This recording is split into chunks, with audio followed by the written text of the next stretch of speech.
Sa hearing po ng Senado kahapon, aminado po kayo na merong ghost flood control projects sa Bulacan. Yes po. Ito'y matapos bantayan o ma-monitor niyo po ito? Ito po yung result po ng field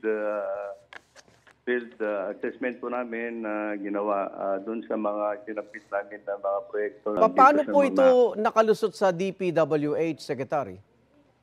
Well, I think ito na ngayon maraming kwan dito siguro,